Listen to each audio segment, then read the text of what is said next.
बिस्मिल्लाहिर्रहमानिर्रहीम। अस्सलाम वालेकुम नाज़रीन, आप देख रहे हैं प्रोग्राम द लास्ट आवर में हूँ यासिर रशीद और स्टूडियो मेरे साथ मौजूद हैं सीनियर तजियाकार राना मोहम्मद अजीम साहब। नाज़रीन, मौजूदा सूरत हाल सियासत की पाकिस्तान के अंदर देखी जाए तो पाकिस्तान में पाकिस्तान पीपल्स पार्टी अभी तक इस बात के ऊपर है कि जिस तरीके से मियाँ साहब को ट्रीट किया जा रहा है, हमें तो लेवल प्लेइंग फील्ड हमारे लिए दिखाई नहीं देती। पाकिस्तान पीपल्स पार्टी को जो तहफ़्फ़ुज़ात हैं, पाकिस्तान मुस्लिम लीग नून समझती है कि वो जायज़ तहफ़्फ़ुज़ात हैं, या फिर उन्हें ये लगता है कि पाकिस्तान पीपल्स पार्टी कुछ और सोच रही है, वो हमारे ख़िलाफ़ नैरेटिव बनाना चाहती है। जमीयत उलमा इस्लाम फे से पूछा जाए तो उनके नज़दीक ये है कि मियाँ साहब जब वापस आए जलसा करने के बाद उन्हें कानूनी मामलात का सामना करना था, तो अभी वो कानूनी मामलात का सामना करने में लग गए हैं। कुछ दिन के बाद जब वो मुलाकात के लिए कहेंगे, मुलाकात कोई होगी या कोई पैगाम पहुँचाएँगे, तो उसके बाद जमीयत उलमा इस्लाम अपनी समत का तयन करेगी कि उसे पाकिस्तान मुस्लिम लीग नून की हिमायत में मैदान में उतरना है या मुखालिफत में उतरना है। पाकिस्तान मुस्लिम लीग नून क्या किसी के साथ मैदान में उतरना चाहती है या नहीं, इसी बारे में बात करते हैं। हमें ज्वाइन किया है पाकिस्तान मुस्लिम लीग नून के सीनियर रहनुमा ने कैसर अहमद शेख साहब हमारे साथ मौजूद हैं। शेख साहब, बहुत शुक्रिया आपके वक्त का। शेख साहब, पाकिस्तान पीपल्स पार्टी के तहफ़्फ़ुज़ात देखे जाएँ, आपको किस हद तक वो जायज़ लगते हैं या किस हद तक नाजायज़ लगते हैं? अच्छा सर, बिस्मिल्लाहिर्रहमानिर्रहीम। आपके सामने है, मुझे ये बताइए कि मैं खुद बैठा था जब असम्बली में बिलावल ने कहा कि मियाँ शहबाज शरीफ साहब पीपल पार्टी के ज़्यादा वज़ीर आज़म हैं बनिस्बत नून लीग के, तो इतने तो हम उनके करीब हैं। मुझे तो अभी तक हमारा अलायंस रहा है, अभी थोड़े दिनों की बात है, और 16 महीने मिलजुल के काम हुआ। वो वज़ीर ख़ारजा थे, मियाँ शहबाज शरीफ साहब वज़ीर आज़म थे। मुझे तहफ़्फ़ुज़ात की, अब देखिए ना, क्या हम तो उनके साथ चलना चाहते हैं, और मियाँ साहब ने आते ही कहा कि मैं तमाम लीडरों को टेलीफोन पे बात करूंगा और उनके साथ मिलजुल के हम, और किसी के ख़िलाफ़ मेरे दिल में कोई बुग़्ज़ या कोई बदले की बात नहीं है, और हम चाहते हैं कि तमाम इदारों से भी मिल के काम किया जाए, और तमाम जो सतून हैं रियासत के उनसे भी तावन किया जाए। तो मिलजुल मियाँ साहब तो सबको इस मौके पे, क्योंकि एक मुश्किल वक्त है पाकिस्तान के लिए, तो मुझे नहीं समझ आती कि कौन सा हमें उनको लेवल प्लेइंग फील्ड नहीं मिली और हमें मिल गई है। अभी तो देखिए ना, मियाँ साहब ने अपने आप को सरेंडर किया कोर्ट्स में आते ही, को यही कहते थे कि मियाँ साहब सरेंडर करें अब कोर्ट में। अब नैब ने उनको कहा कि ठीक है, आप हमें कोई इतराज़ नहीं है, अगर आप इनको बेल दे देते हैं या तो हमें कोई इतराज़ नहीं है, या इनको कोई जो कुछ दिनों के लिए आप इजाज़त दे देते हैं कि जलसा कर लें या जलसे का, शेख साहब, जलसे का कोई बात तो नहीं है। जलसे का तो किसी ने नहीं कहा, ना मीटिंग का किसी ने कहा। मुझे बता दें किसी जगह किसी ने कहा ये? नहीं कहा, पर उनको पता तो था कि जलसा ही करने आ रहे हैं। जलसा तो बड़े दिनों से तय था ना। तो जब कोर्ट में अपीयर हुए तो नैब ने ये कहा ना कि बिल्कुल कुछ दिनों के लिए आप बिल्कुल यही तो लोग कह रहे हैं शेख साहब, यही तो एक सवाल है कि और किसी के लिए नैब 6-6 दफ़ा बुलाया जाए, आती नहीं। यहाँ पर तो बुलाए बगैर भी नैब आ गई।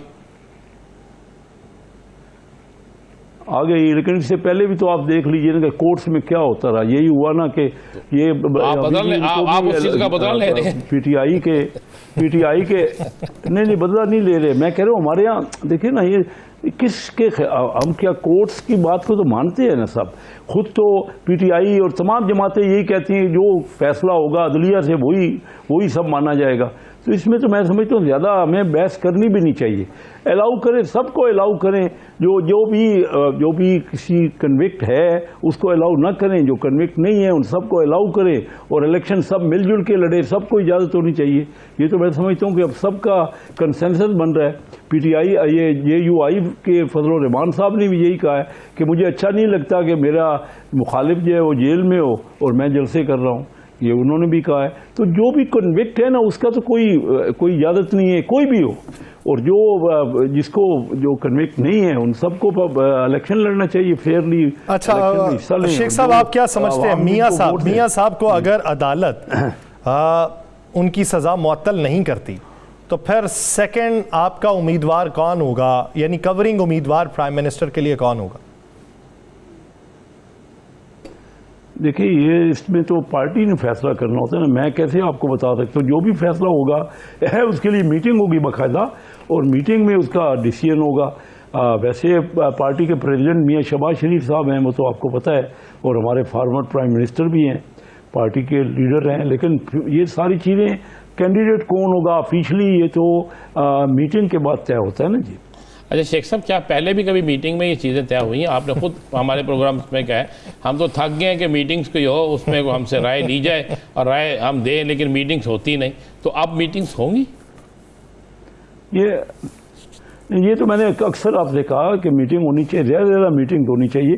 ये जो लीडर होता है ना, ये तो एक तयशुदा बात है कि प्रेसिडेंट है पार्टी का, एक हमारे सुप्रीमो लीडर हैं, तो ये कोई इसमें तो कोई दो राय किसी को भी इख्तलाफ नहीं है ना, यूनानिमस है ये। मैं जो मीटिंग की आपसे बात करता रहा हूँ ना, वो मामलात में जो मुख्तलिफ जहाँ पे डिफरेंस ऑफ ओपिनियन होता है वहाँ पे मीटिंग करके सबका राय लेनी चाहिए और कंसेंसस बनाना चाहिए।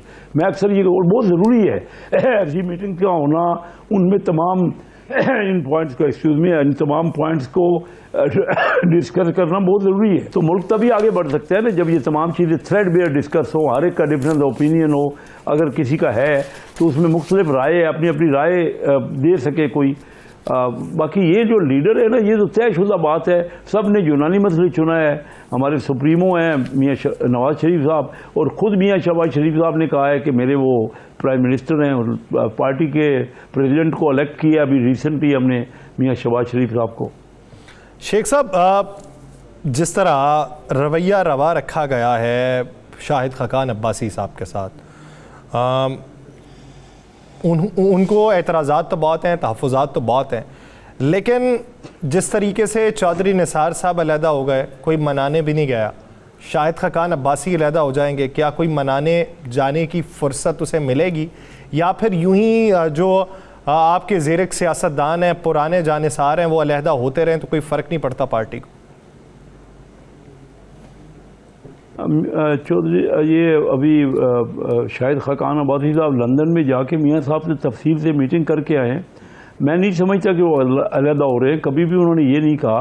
उन्होंने ये कहा है कि ये वक्त नहीं है, इस वक्त इलेक्शनों से कोई फ़ायदा नहीं होगा, और कोई पहले कोई ना कोई एक जो है ना अपना बना लें कि इलेक्शन के बाद किस तरह मुल्क को आगे बढ़ाया जाएगा। उनका एक पॉइंट ऑफ व्यू है, और उसमें देखिए ना उनके पॉइंट ऑफ व्यू को सुनना चाहिए। बाकी मैं नहीं समझता कि वो पार्टी से अलग हो रहे हैं, और अलग अलग होंगे तो उनको बिल्कुल कोशिश हम करेंगे कि वो पार्टी में रहे। हमारे फार्मर प्राइम मिनिस्टर हैं, हाथुल इम्कान सबकी कोशिश होगी कि वो पार्टी में रहें और मिलजुल के हमारी राय यही है। हम तो दूसरी पार्टी के लोगों को भी साथ रखना चाहते हैं, दूसरी पार्टियों को, उनको भी साथ मिला के। आपने देखा कि 13 पार्टियां 16 महीने इकट्ठी रही, कोई भी किसी ने नहीं सोचा ना अलग होने का।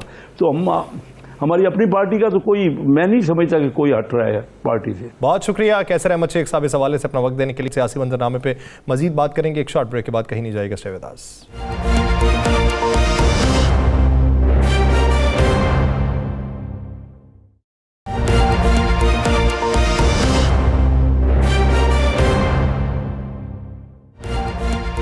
ब्रेक के बाद खुशामदीद नाज़रीन। पाकिस्तान मुस्लिम लीग नून की तैयारियों के हवाले से आपने जान ही लिया है, लेकिन पाकिस्तान के अंदर इस वक्त सियासी मंजरनामा क्या बन रहा है? आने वाले दिनों में क्या कोई नए ग्रुप्स भी सामने आएंगे? ये तमाम जमातें तो हमारे सामने आ चुकी हैं कि जितनी जमातें बननी थी बन गई।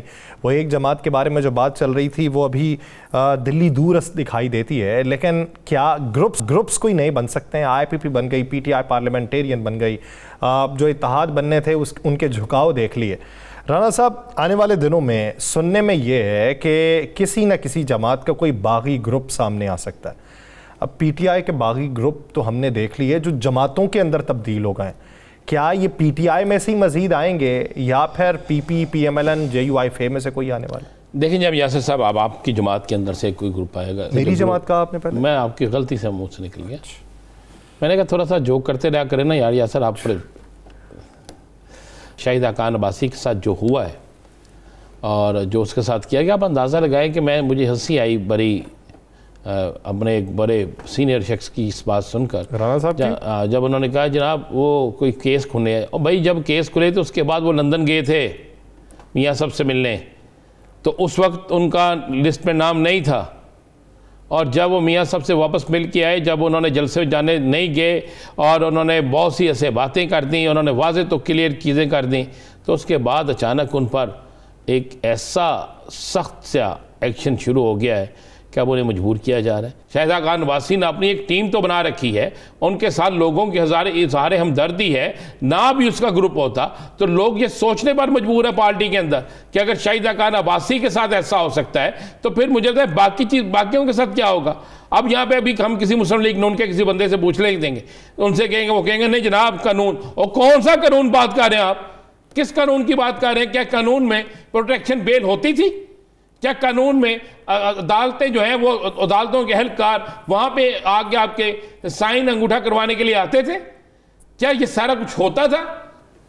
आम आदमी के लिए कानून है, जिसको आप दबाना चाहें उसके लिए कानून है, जिसको आप ना दबाना चाहें उसके लिए कोई कानून नहीं है। बस लोग इंतजार कर रहे हैं इलेक्शन शेड्यूल का, लोग इंतजार कर रहे हैं कि वाकई इलेक्शन हो जाए, वाकई इलेक्शन की तारीख आ जाए, तो फिर ज़रा आप देखिएगा दमादम मस्त के अंदर कहाँ पे होता, किस सियासी जमात के अंदर होता। भाई तहरीक इंसाफ के अंदर तो जितने ग्रुप बनाने थे बना लिए, उनके जितने ग्रुप लोग तोड़ने थे इससे भी डबल लोग तोड़ लें आप उनसे, उन्हें इसलिए फ़र्क नहीं पड़ेगा कि उनका वोटर जो है आज भी अपनी जगह पे स्टैंड ले रहा है। फ़र्क पड़ रहा है उन लोगों को जिन लोगों का वोटर है ही नहीं, जिनका वोटर उनसे नाराज़ हो गया है महंगाई की वजह से, उनकी तरफ से बनाई गई पॉलिसियों की वजह से। तो अब वो सियासी जमातें इंतहाई मुश्किल में आने वाली हैं यासिर साहब, और ये कोई लंबा चौड़ा कोई अरसा नहीं होगा। ये नवंबर का महीना आ गया और नवंबर के महीने में आपको नज़र आएगा कि कितनी कितनी बड़ी बड़ी आपके सामने चीज़ें आएंगी और कितने बड़े अपसेट होंगे और कितने लोग जो हैं वो इनको छोड़कर अल्लाह हाफिज़ कहकर चले जाएंगे, चाहे वो आज़ाद इलेक्शन लड़े, चाहे वो किसी नई सियासी जमात की तरफ जाए, चाहे वो किसी पुरानी सियासी जमात से जाके अपना राब्ता करें। यार मुझे एक सवाल का ना जवाब अभी किसी से ढूंढ के ज़रूर दीजिएगा। क्या? मुझे ये दीजिएगा कि यार हर चीज़ अब सस्ती हो रही है, इनके दौर में सस्ती क्यों नहीं होती थी? इनके पास तो सारे अरस्तु थे ना, इनके पास तो सारे माहिरीन थे, उनको क्यों नहीं, उनके दौर में ये सब कुछ क्यों नहीं हुआ? इस दौर में ये सब कुछ क्यों हो रहा है? उस दौर में ये सारा कुछ क्यों नहीं किया गया? नहीं, इनके दौर में वो पार्टी टिकट सस्ता नहीं हुआ था। पार्टी टिकट नहीं सस्ता हुआ था, टिकट नहीं, 96 का टिकट सस्ता हुआ था। टिकट सस्ता हुआ था इक़्तिदार के ईवानों का, जिस पे सिर्फ टिकट सस्ता हुआ था, लेकिन टिकट उनके लिए था जिन्होंने इक़्तिदार के ईवानों में बैठ के मज़े लेने थे, जिन्होंने इक़्तिदार के ईवानों में बैठ के गरीबों का मजाक उड़ाना था, जिन्होंने इक़्तिदार के ईवानों में बैठकर झूठे वादे करने थे, जिन्होंने इक़्तिदार के ईवानों में बैठकर मुकदमा ख़त्म करने थे, जिन्होंने ईवान इक़्तिदार के अंदर बैठकर पाकिस्तान की माशत को तबाह करना था, वो टिकट सस्ते हुए थे। और उस सस्ते टिकट्स में सिर्फ उन लोगों को आगे जाने दिया गया जिन लोगों ने इस मुल्क के साथ वो गुनाह जुर्म किया जिसको कभी हम भूल नहीं सकते। वो तो ये मानते हैं कि कप्तान अच्छा हो तो टीम अच्छी हो सकती है। अब कप्तान वापस आ गए हैं उनके, तो उनकी टीम अच्छी हो जाएगी। ये कप्तान, अच्छा एक अच्छी बात है, ये कप्तान को याद रखते हैं यासिर, ये बड़ी अच्छी बात है, ये कप्तान को याद रखते हैं कि कप्तान अच्छा हो तो सब कुछ अच्छा हो जाता है। 4 साल कप्तान को याद रखा है। हाँ, मैंने अर्ज़ कर रहा हूँ कि अब इनको ये ज़हन में रखना चाहिए, कप्तान ही अच्छा होगा तो सब कुछ होगा, क्योंकि इनके पास कप्तान है नहीं। कप्तान जहाँ पे है उसका वोटर भी कायम है। जो इनका कप्तान है, जो कप्तान आ गया है, मान लें आ गया, इनके आने से फ़र्क क्या पड़ा? क्या पाकिस्तान के अंदर मियाँ साहब के आने से गैर मुल्की सरमायाकारी आ गई है? क्या मियाँ साहब के आने से फौरी तौर पर पाकिस्तान के अंदर कोई ऐसी तब्दीली आ गई है कि जिससे आप ये कह सकें कि जनाब बल्ले बल्ले हो गया? हाँ, ये फ़र्क ज़रूर आया कि हम यहाँ पे बता नहीं सकते कि मेरी हुकूमत ख़त्म क्यों की थी। ये फ़र्क आया, ये फ़र्क आया कि मुझे सब कुछ मिल भी जाए और मुझे सब कुछ मैं क्लियर भी हो जाऊँ और मैं मैदान में निकलूँ, लेकिन गलियाँ हो या सूनियाँ भी कल्ला ही यार फिरे, कोई हो भी कोई ना मैदान में, मुकाबले में भी कोई ना हो, और मैं अकेले इलेक्शन लड़ूँ, मेरे अकेले के कागजात जमा हो और बाकी सबके कागजात भी रिजेक्ट हो जाए और फिर मैं वज़ीर आज़म बन जाऊँ। ये फ़र्क है। ये फ़र्क कब तक कायम रहता है, ये फ़र्क क्या मिटता है, ये देखना है। और इसके ऊपर बात अगले हफ्ते आपसे होगी। प्रोग्राम का वक्त ख़त्म हुआ जाता है। मुझे और राना साहब को दीजिए इजाज़त। अपना बहुत सा ख्याल रखिएगा। अल्लाह ने के बाद।